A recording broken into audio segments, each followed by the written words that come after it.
Hello, lovely yogi. Welcome to Flow with Shreya.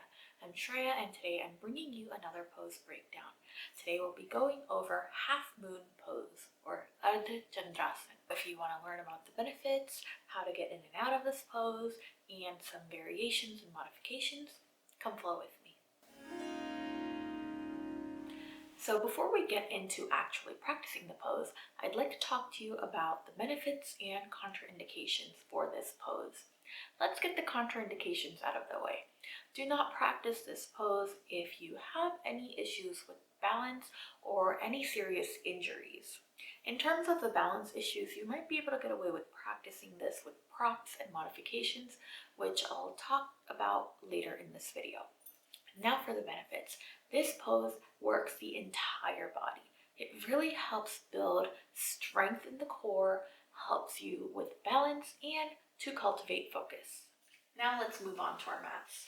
If you have a block or a stack of books or a sturdy box handy, that would be helpful in this case. Another helpful tool is just to have a wall nearby, so you can use that for balance or support, or even a chair. This pose does require quite a bit of openness in your hips, so it can be a good idea to start by practicing some hip openers before you move into this pose. So let's actually start with those hip openers. Make your way seated onto your mat. Bring the soles of your feet together and take your knees wide. This is a great gentler hip opener that you can start with to warm up for half moon pose. I'll just stay here for a few breaths.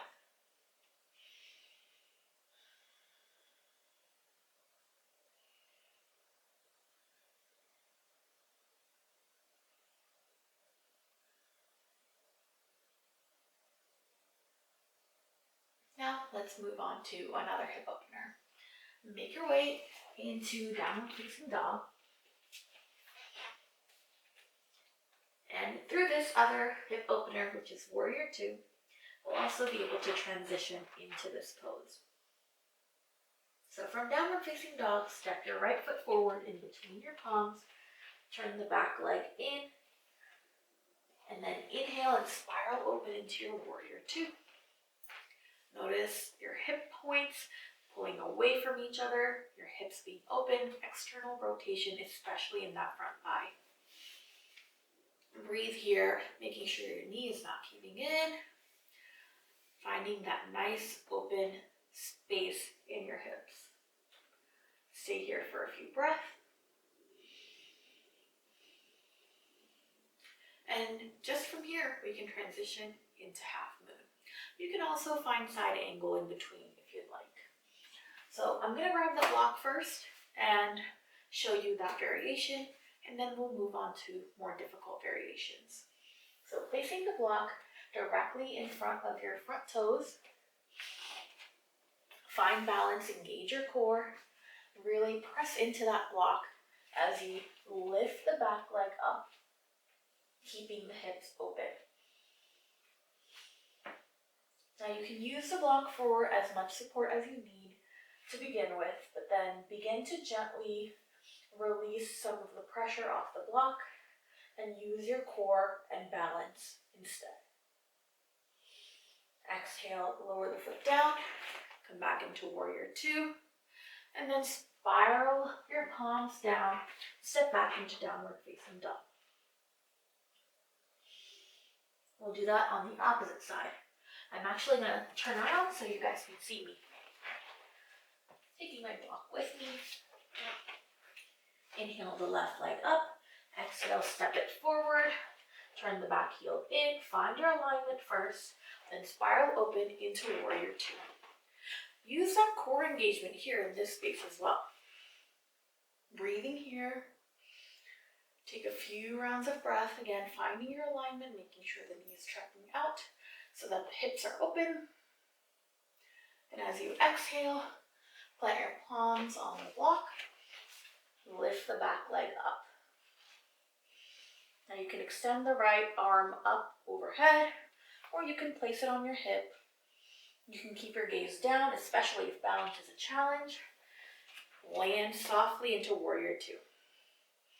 Spiral down, step back into downward facing dog. Bring your knees down and come into a seat. We'll take a few breaths to pause, and then we'll keep going.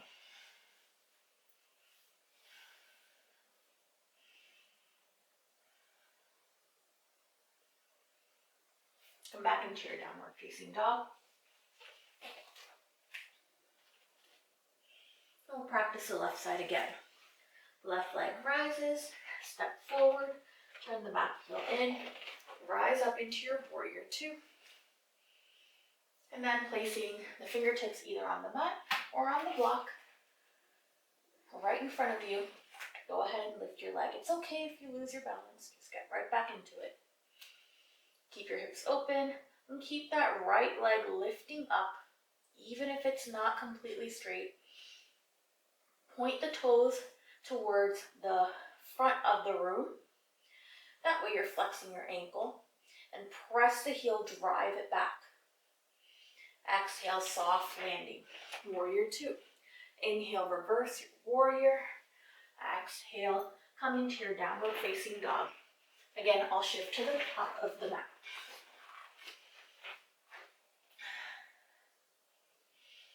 Inhale the right leg up. Exhale and step it forward. Grab your block if you need to. And then lift the back leg up. Here's another way that you can get into it without even needing to go into warrior two. Again, gaze can stay down, but if you feel like you've got a good handle on the balance, you can begin to shift it right out in front of you, and then maybe even towards your arm if you have it lifted. Again, flex through the heel, driving it back, creating length in that top leg. Keep a slight bend in your standing leg, knee. That way you're not locking it out. Exhale, soft landing, warrior two. Inhale, reverse your warrior. Exhale, cartwheel the palms down, step back to your downward facing dog. Maybe even pedal out your feet here. Find a little bit of stretch in those legs.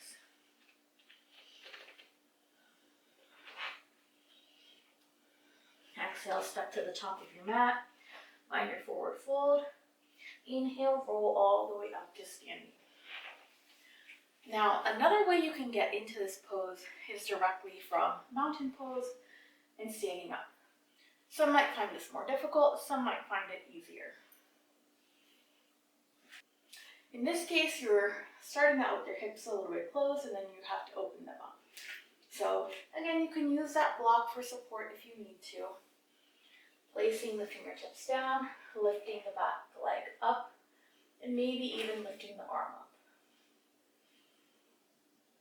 Breathing here, engaging your core. And if you have the block, you can always experiment with just letting your fingertips dangle. And if you lose your balance, get right back into it. It helps to find a point of focus. And exhale, come right back to standing. We'll do that on the other side too. So start in mountain pose, feet firmly grounded into your mat. And then begin to lift the back leg as you open up the hips. Release the left fingertips down. Right fingertips can go up. Again, find your balance. Experiment with letting go of the block if you have one. Exhale, step forward. So you can see this pose does require a lot of strength and balance. Remember that strength and balance is just as much mental as it is physical. And some days you have it, some days it's just not your day. That's when our props come in really, really handy. Another great prop is the wall, like I mentioned. And you can use this in two ways. Instead of letting your arm dangle onto the block or towards your mat, you can just practice next to a wall, which you can use for balance as you lift the leg up high.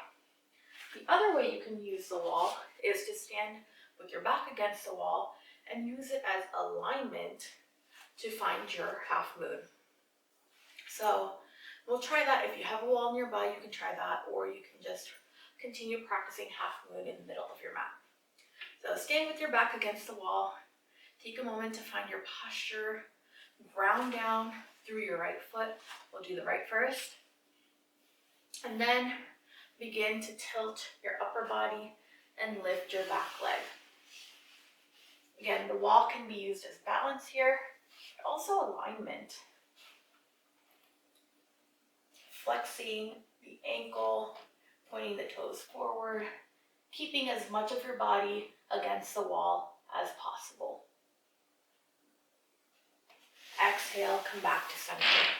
We'll try that on the other side. Just be mindful of your surroundings if you have stuff around me like I do. Take a breath or two, just in standing, ground down through your left foot. Again, find your posture, and then begin to lift the right leg as you lower towards your left side. Flex the heel, press and drive, still engaging your core and using your muscles for balance.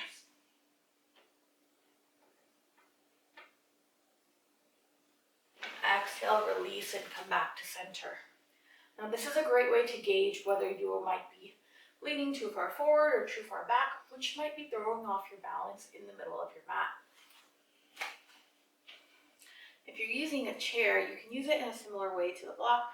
You just have a little bit of a higher surface to place the bottom palm on. There are also some variations once you have the balance down in your half moon that add a little bit more challenge to your pose. One of them is a bind and one of them is a revolved half moon. Let's start with revolved half moon. Keep your block handy just in case you need it. Revolved half moon requires your hips to be closed, and it's almost like a warrior three with a twist. So we'll start with grounding through the left leg, reach the right leg back, place the right fingertips down, and then add that twist, open up towards your left. Reaching the left arm high, and then again, maybe if you have the balance, take your gaze towards that left arm. Revolved half moon. Exhale, come back to center. We'll try that on the other side. Moving your block if you need it. Ground down through the right foot as you send the left heel back, keeping the ankle flex, pressing the heel back. Place the left palm down. Inhale the right arm up. Take the gaze there if you'd like. And again, here, you don't really need the block if you have the balance. You can attempt to just let go of the block a little bit. Or you can place your fingertips on the mat. Exhale, come back to forward fold. Inhale, rise. For the next variation, I'll be showing you a bind. If you can't quite bind, you can always use a strap. And I might be using it here, but let me show you what I mean first. So keep that block handy if you need it. I feel like I need it today. Breathe in, breathe out, ground down through the right foot. Exhale as you lower the right arm, and then inhale as you lift the left leg. Find your half moon first. Then begin to bend the left knee and reach back with your left arm. I can't quite bind here, so this is where that strap comes in handy. You can place the strap over your foot. Let the strap come up with you, and then go ahead and bind. Half moon with the bind. Exhale and lower. We'll take that on the opposite side just to even it out. Again, place the strap there if you need it. Ground down through the left foot. Place the left palm down. Lift the right leg. Bend the right knee. Use the strap if you'd like, if you need. Or even if you don't want to use the strap, you can just bend that upper leg and keep reaching back with your fingertips. Exhale, lower. Come back to forward fold.